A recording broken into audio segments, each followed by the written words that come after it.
institution was of absolute necessity. His fervent prayers to Lord Jagannath were answered, and Bhaktisiddhanta Saraswati Thakur appeared in this world as his son to give practical shape to his blueprint in the form of the Gaudiya mission. Within 15 short years, Bhaktisiddhanta Saraswati Thakur spread Chaitanya Mahaprabhu's Sankirtan movement all over India and attracted many luminaries of that time to assist him in his mission. 64 matts dedicated to propagating Chaitanya Mahaprabhu's teachings were established in India during this time.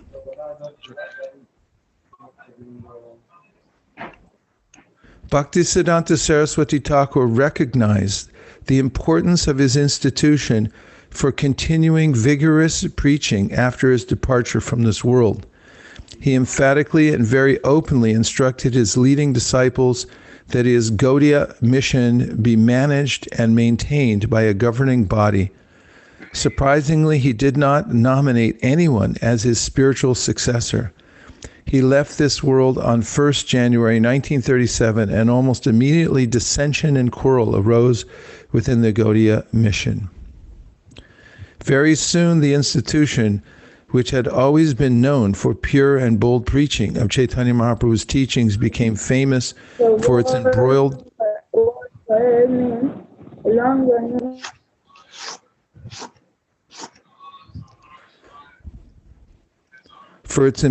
fractions and court cases. Two contending factions fought for acharyaship, and many senior disciples left the institution in disgust. The unified entity of the Gaudiya mission as an all-India entity consisting of many centers, several presses, and thousands of devotees working cooperatively under unified literature ceased to exist. Illusions of proprietorship and prestige eclipsed Srila Bhaktisiddhanta Saraswati Thakur's order and his mission to develop a worldwide movement for propagating Chaitanya Mahaprabhu's teachings came to a grinding halt. Our Srila Prabhupada, His Divine Grace A.C. Bhaktivedanta Swami, was heartbroken by this tragic turn of events, but it was very evident from his activities that he perfectly understood his spiritual master's heart and mission. One, as soon as a few New York followers took his message to heart, he legally incorporated his institution. He named it the International Society for Krishna Consciousness and also legally stated its 7 purposes. This all happened as early as 1966. 2, to continue Chaitanya Mahaprabhu's mission and secure ISKCON's transcendental legacy, Srila Prabhupada very systematically established the governing body commission and very emphatically instructed his senior followers, don't make the same mistake as my godbrothers made after my Guru Maharaj's disappearance. Manage the society collectively through the GBC. 3, to secure ISKCON as a transcendental mission with a strong philosophical and cultural base, he tirelessly and meticulously translated and commented on the most important and sublime of Sri Chaitanya Mahaprabhu's teachings in the form of Bhagavad Gita, Srimad Bhagavatam, and Chaitanya Charitamrita. And he emphatically said that his books are the basis of his Krishna consciousness movement and the institution of ISKCON. 4, and like his Guru Maharaj, he did not name or select a successor for his ISKCON. Rather, he wanted his disciples to collectively manage the institution through a governing body.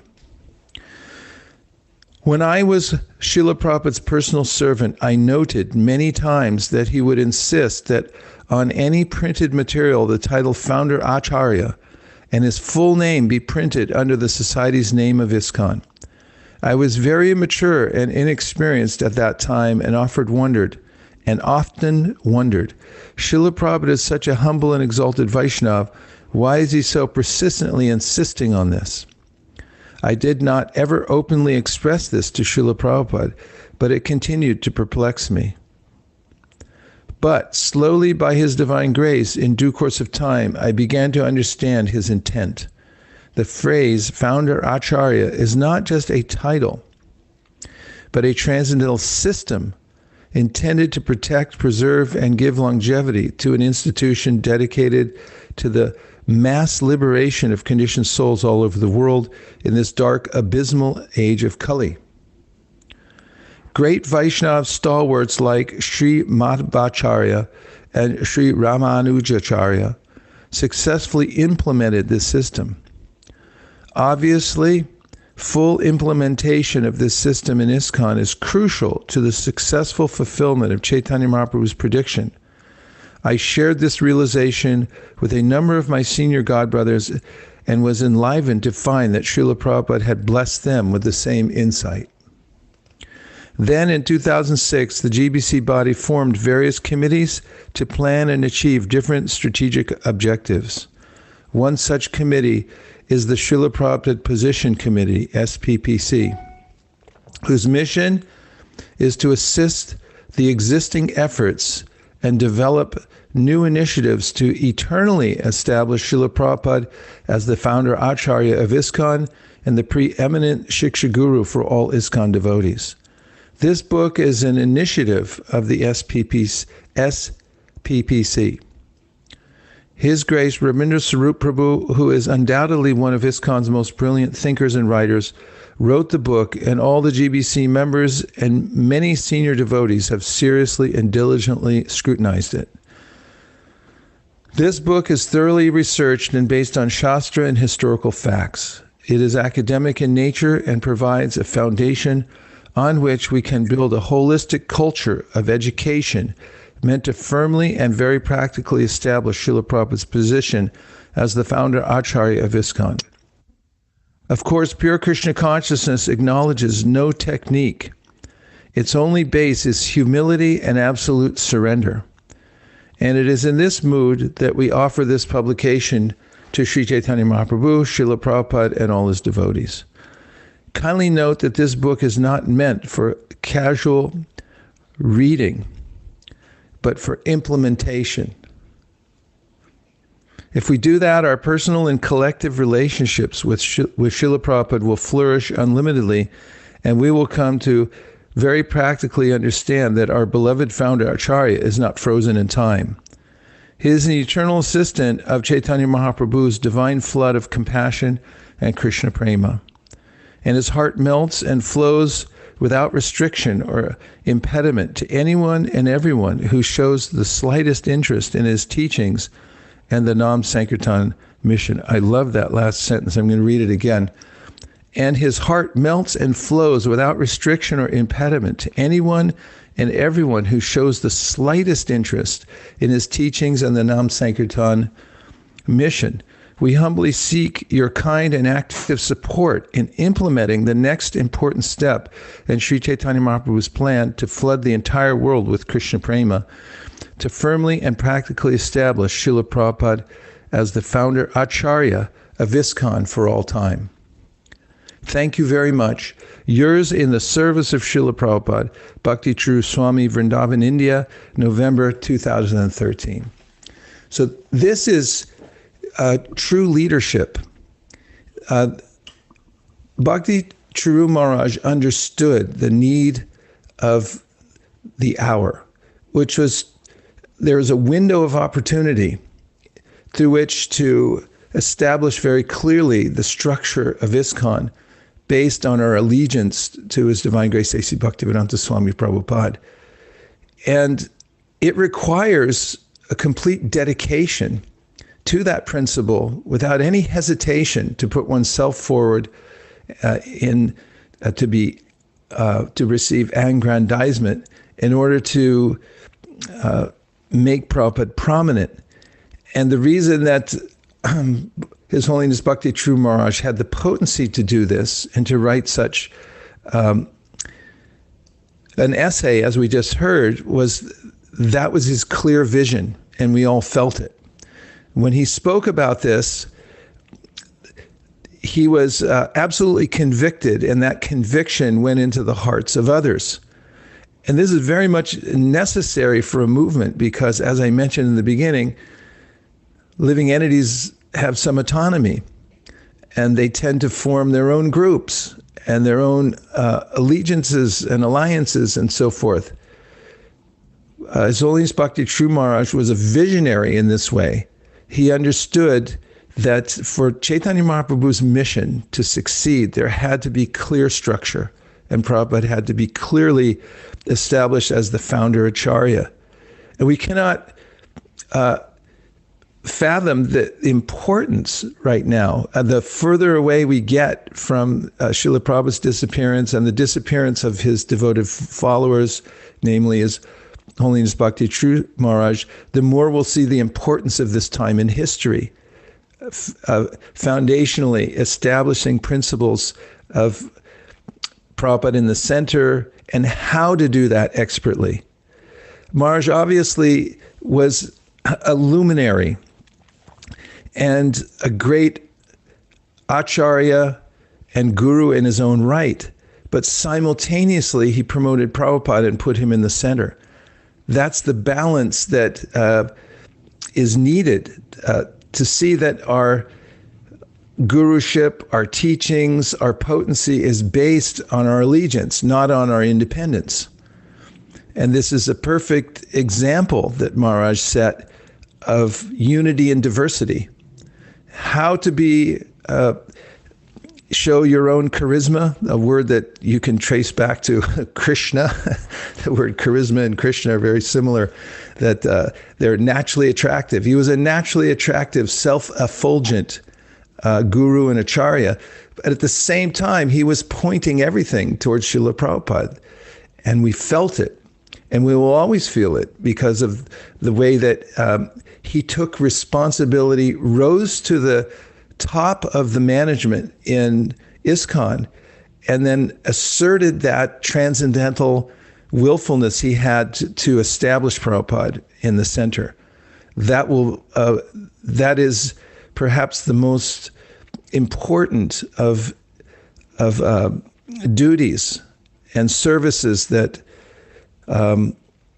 His Holiness Bhakti Caru Maharaj gave the world. And as I said before, its effect will be indelible, and it will be extremely important as we move forward in the next decades for Krishna consciousness.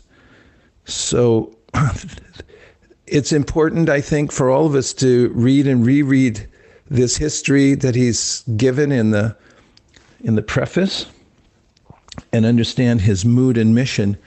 And as he points out himself in the last part, those who implement this mood and make it practical will feel connected. They'll always feel connected. So what's most important for those who are following the Vaishnava as disciples or as admirers is to pick up the mood and method of that personality, imbibe those, and to carry them out. So one of the most frequently asked or mentioned points I'm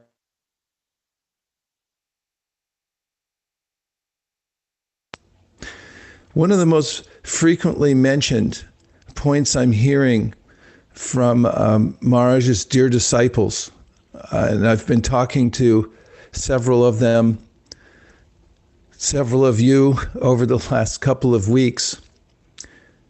And one point that comes up is this feeling that I didn't do enough. I could have done more. Some have told me that I had a letter ready to go. I wasn't able to send it. Maharaj was already in the hospital. They said, don't send it. Others had told me, another disciple told me that, okay, well, I did talk to Maharaj a couple times, but I really didn't keep in touch as much as I should have. And I find this is true with every one of Maharaj's disciples. And it doesn't matter how much contact they had and how much service they were doing, they all feel this way. So I was thinking about why this is.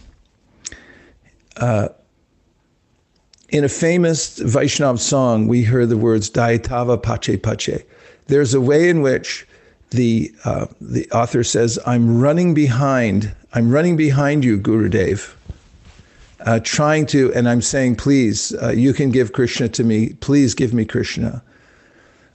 And so Hanumat Preshak Swami, years ago, revealed to us his realization of this this sentence in this song. He said, the disciple is running behind the guru. Why running? Because his guru is running. And where is he running? He's running after his guru. Because who can catch up? The sampradaya means the ultimate gift. It's being passed down. There's a bequeathment coming down from Krishna. No one feels equipped to repay that, ever. It's eternal occupation of those who have been rescued from the material world to always want to try to pay back that debt. It's inestimable. And so as the guru is running behind his guru, the disciples running behind his guru, everybody's running to try to catch up. There's never a point in which we actually catch up and say, okay, I fulfilled my duty to my spiritual master. My debt is paid. That will never happen. As fast as we go, as close as we think we are, or it seems we are, the debt will not be paid. We're always going to be running. So it's a very natural, and I would say healthy mood to feel this, that I didn't do enough. I should have done more. So the mood of the devotees is to take that angst, that anxiety that I didn't do enough, and then channel it into service. And that becomes our lifetime occupation, working methodically to fulfill the order that the guru left us, the example that he left us, the mood and the method, and following, adjusting our own course towards that mood and method, which is so much in line with his guru and the parampara. This is what sustains us as we move forward in the process of Krishna consciousness. So if you're feeling that anxiety, that I didn't do enough, I could have made one more letter, I could have finished what Maharaj told me to do at this time, you're not alone. Not only do all of you feel that way, every genuine disciple in the history of the disciplic succession coming from Krishna feels that way. And it's not bad, it's good. So embrace it. Put it in a bottle. Drink a drop of that every day and let that sustain you and move you forward in the process of Krishna consciousness. It's the most valuable substance you can get. If you have that feeling, it means that you're a genuine follower. If you don't, there may be some trouble. Prabhupada points that out in the 4th canto of the Srimad Bhagavatam. If after the guru leaves, you don't feel this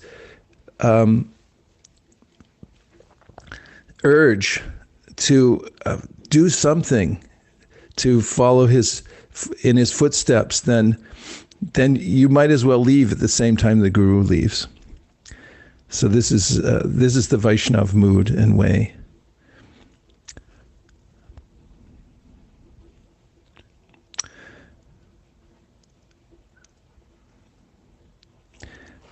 In the Upadeshamrita, Srila Prabhupada, in discussing the various levels of Vaishnavas, you all know the verse number 5, Krishneti yasya giritam manasadriyeta dikshasti che pranati bishcha bhajantamisham shushushaya bhajanam vignamananyamanya nindari shunya hridamipsita sangalabhya.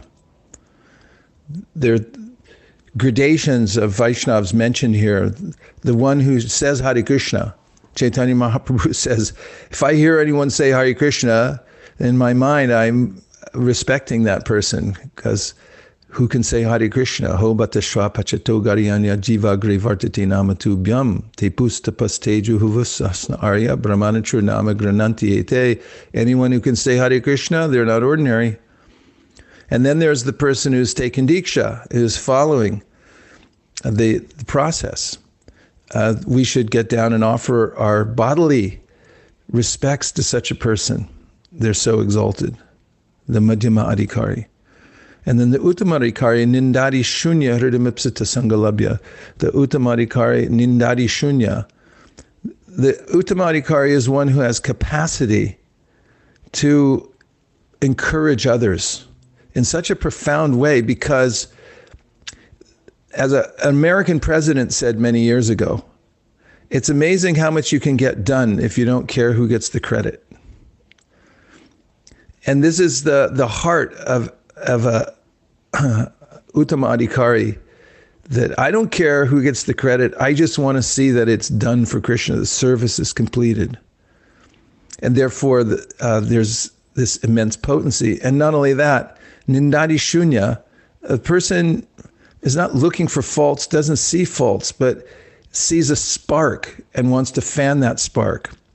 So at the end of that commentary for the verse, number 5, Srila Prabhupada writes that Bhaktivinoda Thakur considers the way that a Vaishnava is advanced can be measured by how many others that Vaishnava has touched. How many others have been inspired by such a person?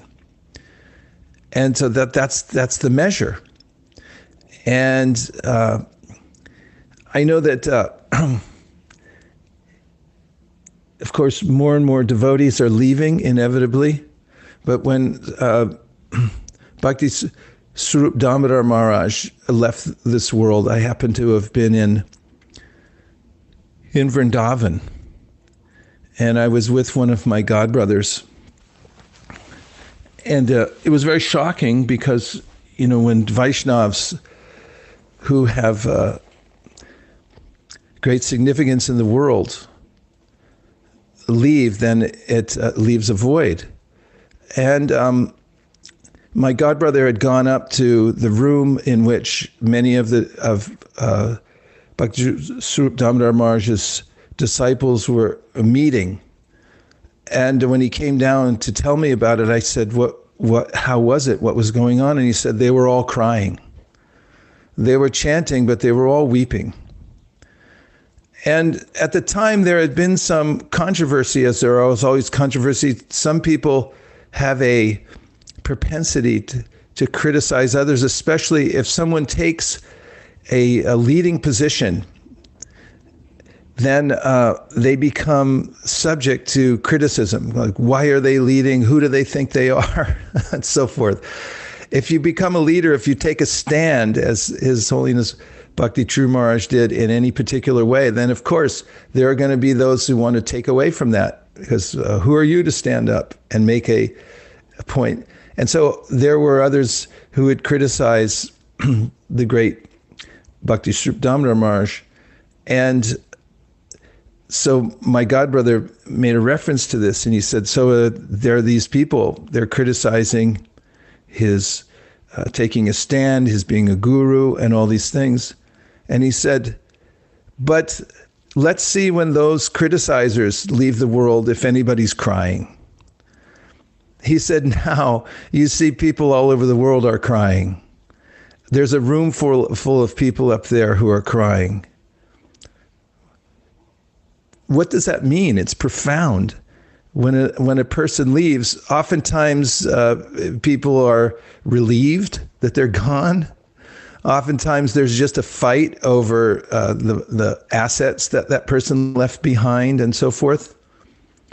But when there's genuine crying from the heart, this means something. That person left an impression that can only be left by somebody who's nindadi shunya. They don't have that envy in their hearts that other people do that causes division. Icha dvesha samutena dvandva mohena bharata sarva bhutani samyoham Sargayanti Parantapa, Krishna says this is the nature of the world. Everyone's divided over Icha Dvesha. They fight with one another over, why do you get this? I want it. But when a Vaishnava whose heart is pure leaves, there's crying. Because we feel it, and we can see the effect of a great devotee on people of the world, on the followers, on those who admired the person. There's a gap left in our hearts where we want all we can do to express, to glorify that person, to fill that hole, is to cry.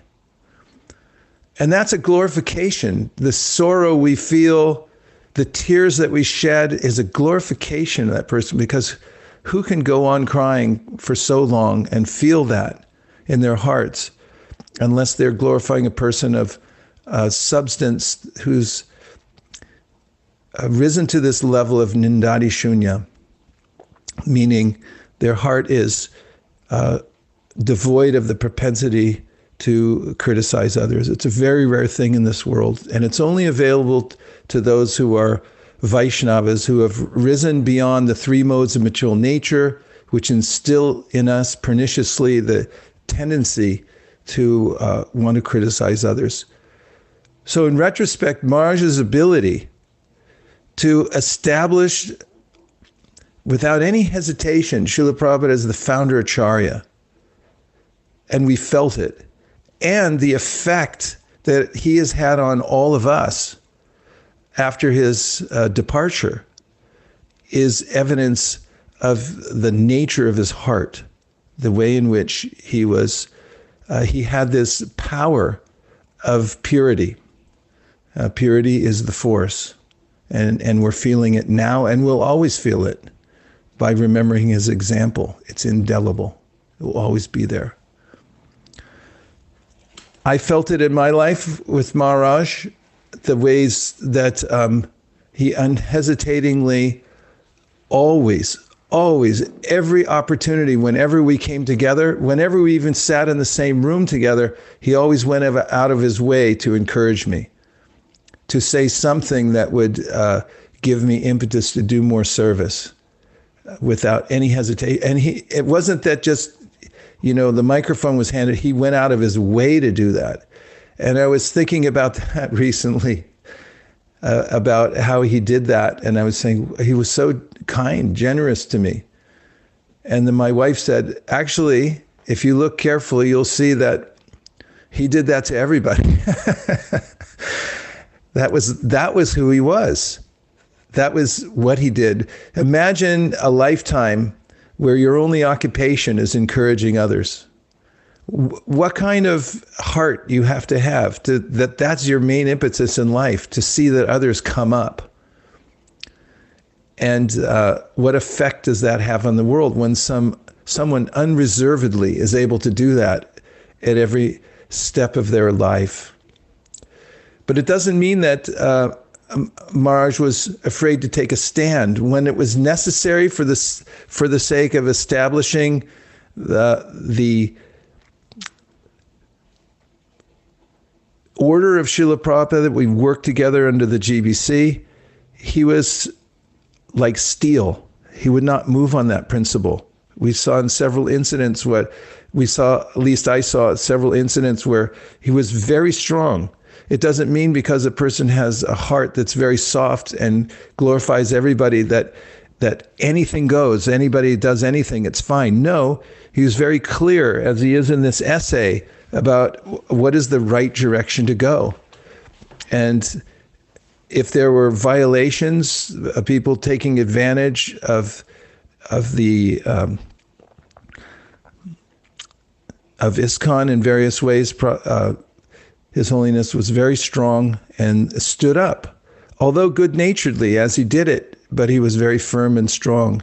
So this combination is extremely powerful, and it's the legacy that he left for us to follow. I have other things I'd like to say, but it would be probably nice if we had some interaction. I'm seeing there's some texts in the text box, and also if it's advisable by you, Giriraj Prabhu, if there's questions that take this in a particular way.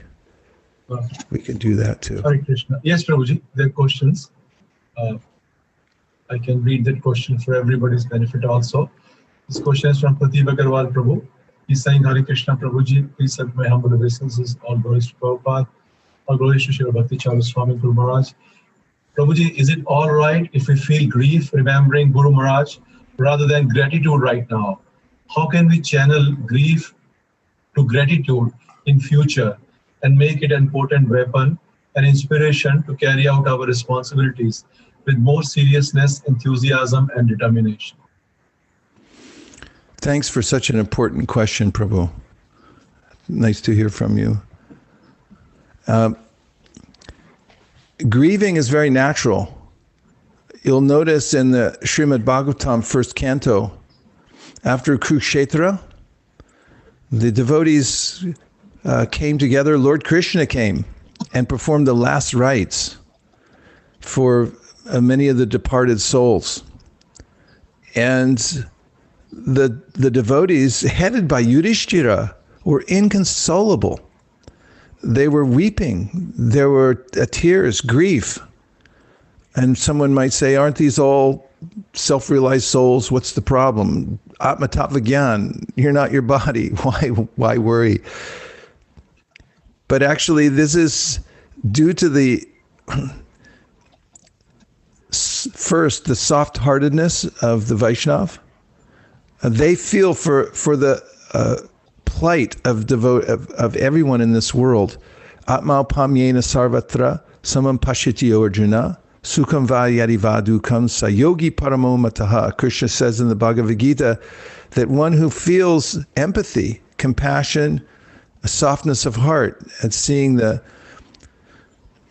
difficulties of this world that the living entities are going through, this is the highest of all yogis. So just saying there's a sense of softness of heart that is mentioned there in the Bhagavatam. Krishna presided over the ceremony where everyone was grieving. And this kind of grieving actually is very natural. Just as if you cut yourself accidentally, you're gonna bleed. It's not that because we're Vaishnavas, you don't bleed when you're cut, because I say, I'm not my body, so I won't bleed and it won't hurt. And then of course there's a time it takes to heal that cut. If I cut myself even physically on my gross body. And in the subtle body, we have an umbilical cord, especially the disciples have this psychic, spiritual connection, like an umbilical cord to the Guru. And when the Guru departs, there is a sorrow. How can that sorrow be channeled? To remember the depth of what we feel as sentient beings. We are sentient, means we have senses. We sense sorrow, we sense joy. And in feeling that, allowing yourself to grieve and go through the process of grieving, which is a kind of healing process, we also can remember that this is for Krishna. When we're grieving for our Guru's departure, we're experiencing what it's like to feel separation from Krishna. Because the Guru is the external manifestation of Krishna. Brahmarpanam Brahma Havir Brahmagnau Brahmanohutam Brahmaiva Tena Gantavyam Brahma Karma Samadhina. Anything that's directed towards Krishna becomes transcendentalized. Grieving for a lost relative or a pet is misplaced. However, when one grieves for one's Guru, one's transcendentally grieving, and it becomes a source of purification. And then, of course, as you said, how can that then be transferred into gratitude? To remember all that we have because of our Guru. My best friend Keshav Bharti Maharaj was with Prabhupada when he left the world. And he said just after Prabhupada's departure, The second he left, he was in the room with him. He said, as soon as he left, he stopped breathing.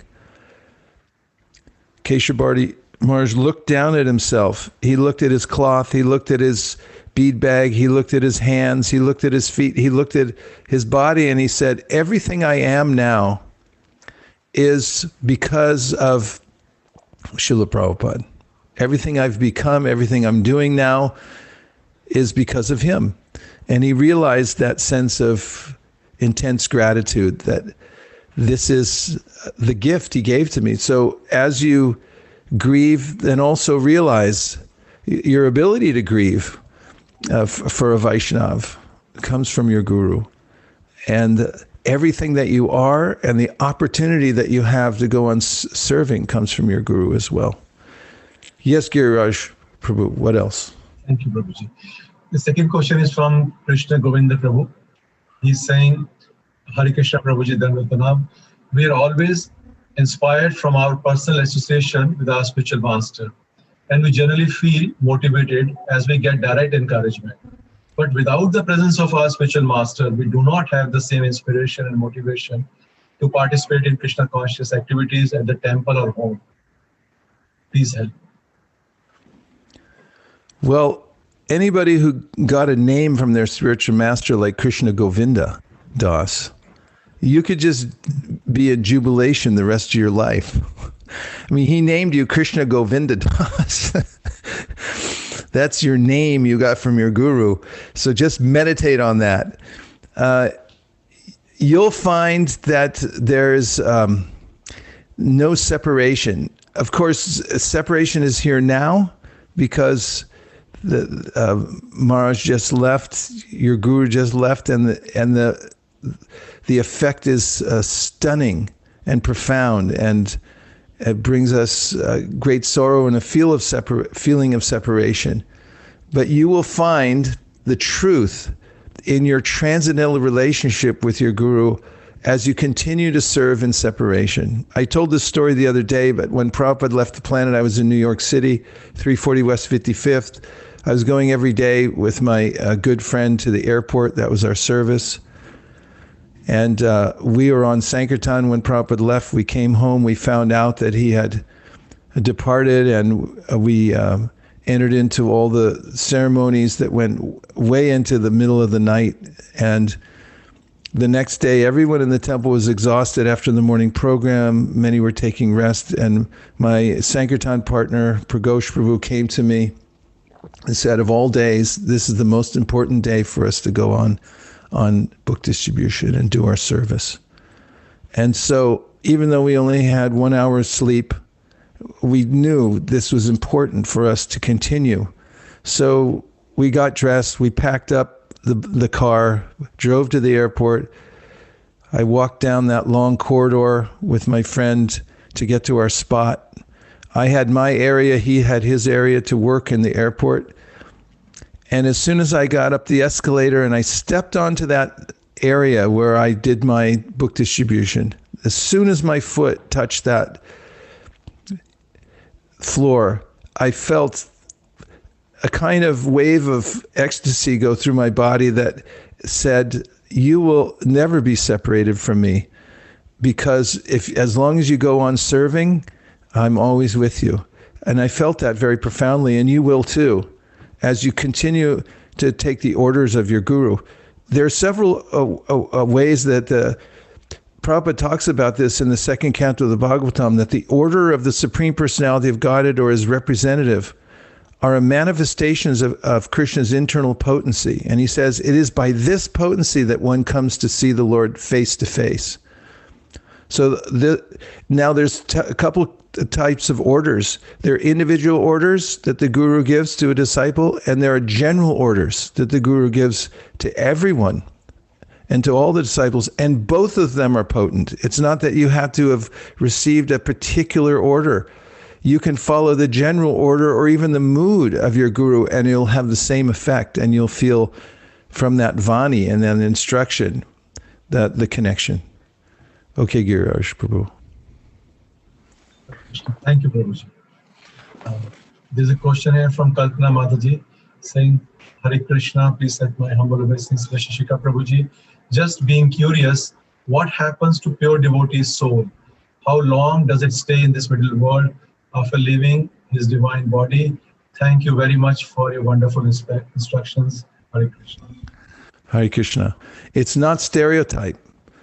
As mentioned in the second canto of the Bhagavatam, some pure devotees, they want to see the material world, to take the scenic route on the way out. So they go through the Shush Kumar area, and they want to see, oh yeah, let's look at Krishna's creation. Others, they just forget it, go directly back. Some take a birth in a planet in the material universe where Krishna is doing his pastimes, and then they're born into a family where they get a direct service or service to the parishads or the eternal associates of Krishna, and then from there they go back. And Prabhupada wrote, when Jayananda Prabhu left the world, a very balanced kind of a description. He said, you just read Bhagavad Gita and you can understand the different ways in which the devotee goes back to Godhead, or stays in the material world and goes back. And another time, it's up to the Lord, and also has something to do with the desire of the devotee. Okay, Girish Prabhu. Thank you, Prabhuji. This next question is from Lavanmai Radhika Mataji. She's saying, Hare Krishna, Prabhuji Dandavat Pranam. How will the desires of a disciple will be fulfilled now? How to mend the heart which is now incomplete? How to mend the heart which is? Now, which is incomplete now. The Guru is gone, so one part of the heart is gone. So he's gone. This is that feeling, Dai Tava Pachipa. I'm running behind you. I feel this gap. But go on doing what Maharaj said to do, and you'll feel his presence in such a profound way that your heart will fill up. When you're sitting chanting and you'll think, no matter what happens for the rest of my life, I'm going to follow Maharaj's instruction to me, my vow to him to chant 16 rounds. And as that determination comes into your mind, you'll feel his presence and you'll feel full. Thank you, Prabhuji. So, this one question, right? Hare Krishna, Prabhuji, please accept my humble obeisances. Prabhuji, Guru Maharaj wrote a letter to Srila Prabhupada few years back in his Vyas Puja, where he told Prabhupada that his responsibility given by Prabhupada is finished, and Guru Maharaj seek Prabhupada association. How will you explain this in the light of a lecture that the duty given by spiritual master to a disciple never finishes? He's referring to the Vyas Puja offering Guru Maharaj wrote in 2012, where he wrote to Prabhupada, Prabhuji, that I want to come back to you. All the services are complete. So he's saying how to relate it with your lecture where you said disciple service is never finished to a spiritual master.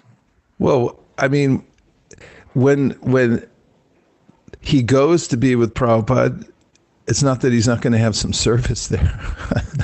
I mean, that's why he wants to go there. I mean, that's the relationship we have with our Guru, is let me serve you. And then, so whether it's here or there, it's immaterial, literally immaterial. It has to do with the transcendental arrangement. Thank you, Prabhuji. This question is from Acharya Brahma Prabhu. He's saying, Hare Krishna, Prabhuji, please have my humble obeisances, all praise to Prabhupada. For the first time in my devotional life, I felt wonderful feeling of separation to Krishna in separation from Guru Maharaj. But I am afraid that, like always, I may tend to forget this feeling of separation as time passes. How can we always have in our heart this feeling of separation with our Guru Maharaj, as Guru Maharaj felt separation from Srila Prabhupada? Cultivate it every day. That's why we do sadhana every day, not every other day or every third day. We do it every day because we have to start over every day and come closer to our Guru and come closer to Srila Prabhupada. Otherwise, Maya will insert herself.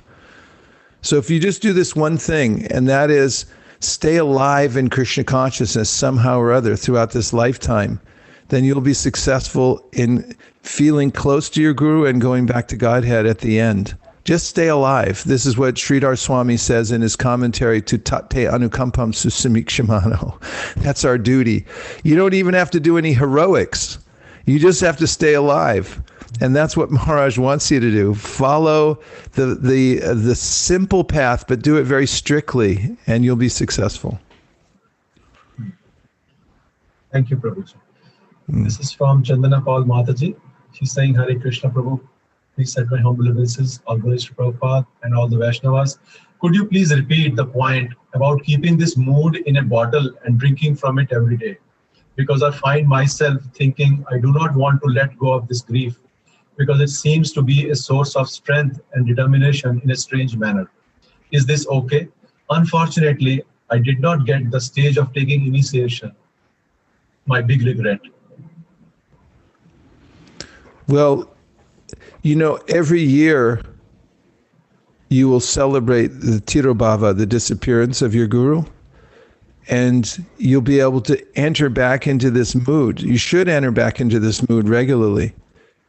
This drinking from the bottle means that take that mood and find out what Maharaj did for you. What instructions did he give you, and what mood did he give, and how can you apply it in the world? And of course, we never forget the Tirobhav. We always come together again at that time of his disappearance on that date, and we drink from that again, and we remember it. It will become you'll become more service-oriented as you go forward, but then remember it and drink from it during the Tirobhav every year.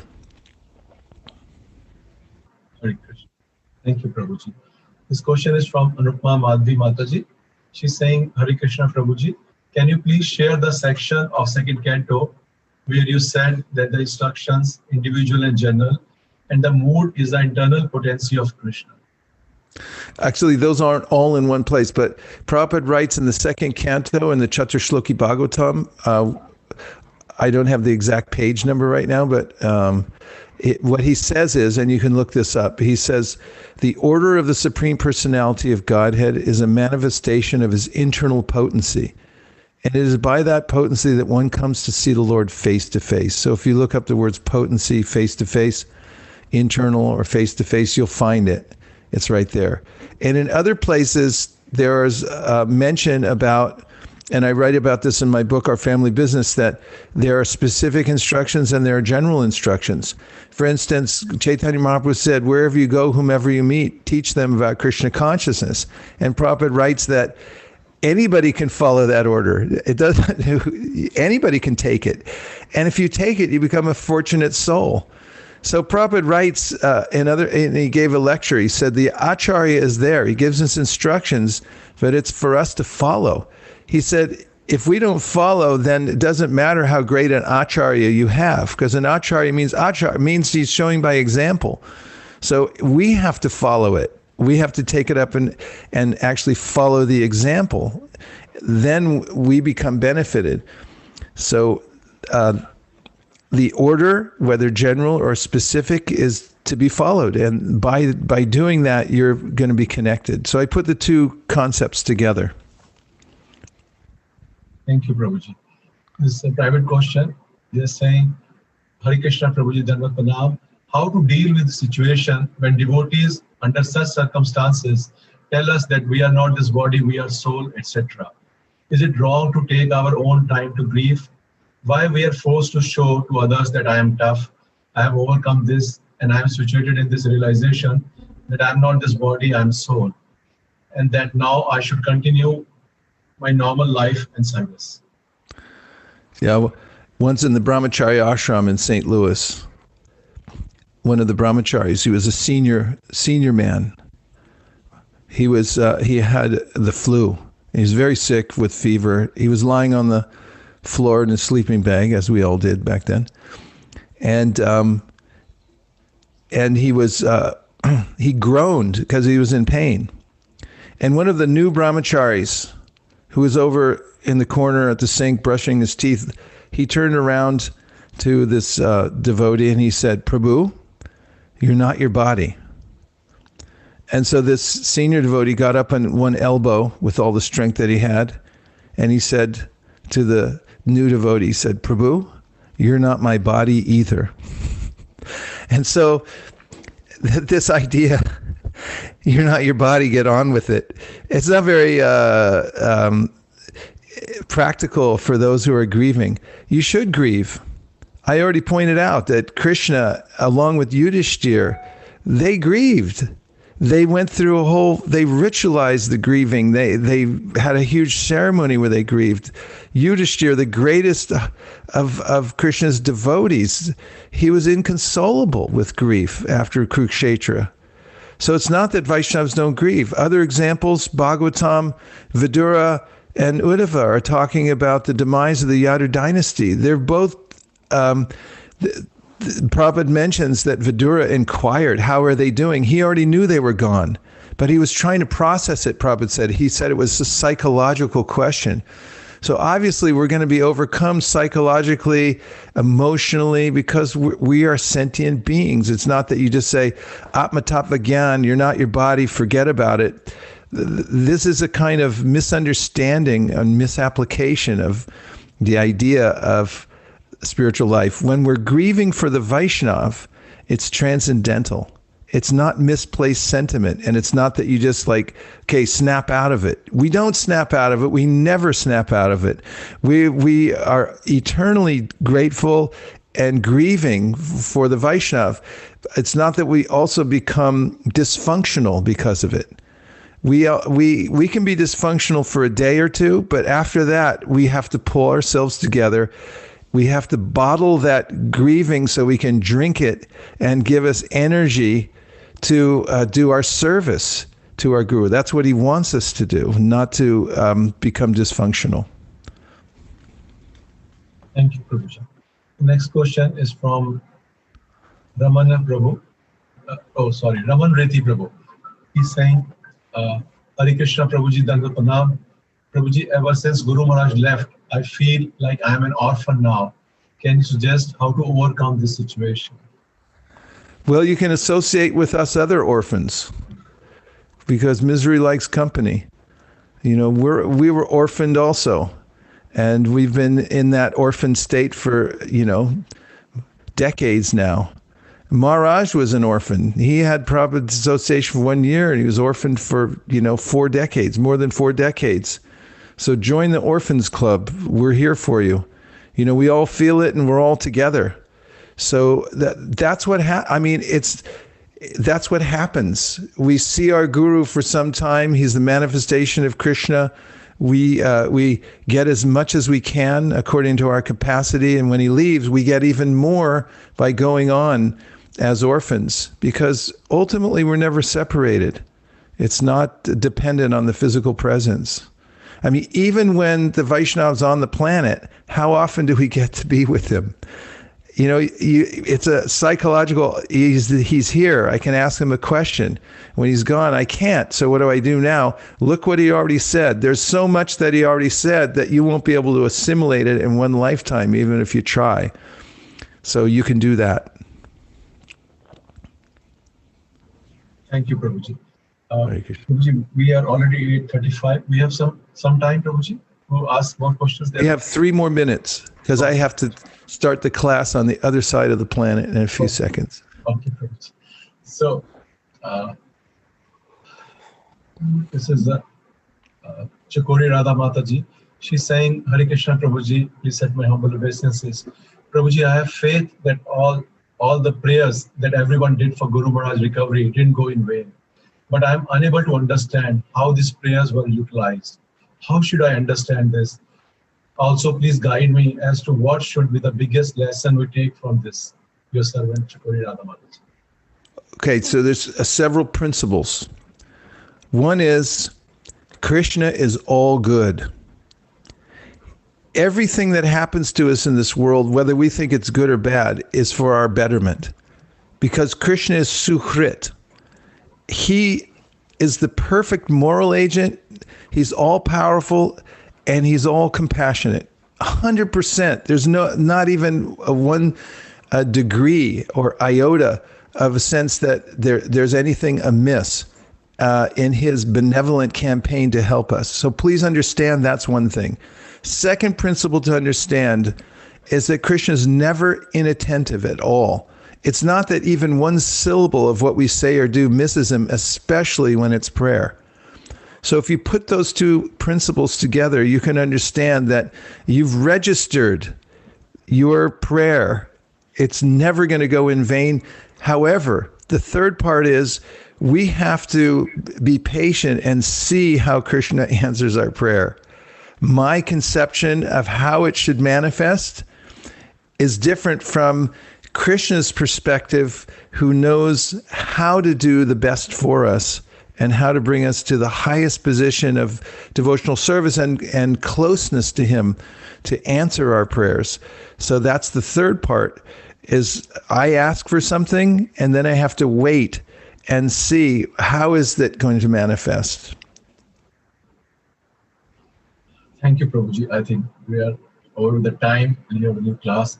So we are very grateful to you, Prabhuji, for giving us this time and association.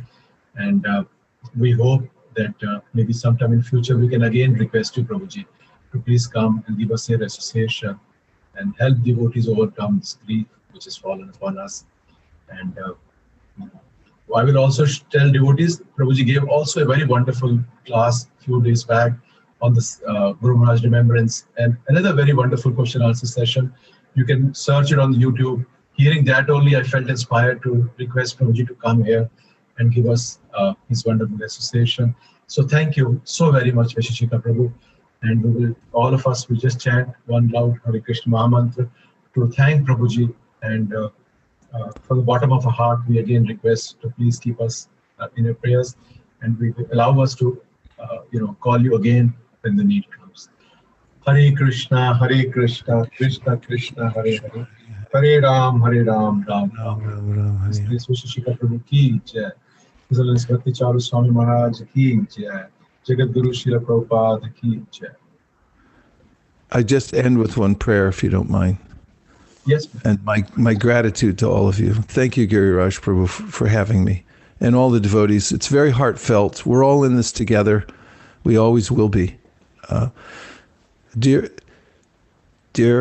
Srila Prabhupada, dear Sri Chaitanya Mahaprabhu, dear Srila Bhakti Caru Swami,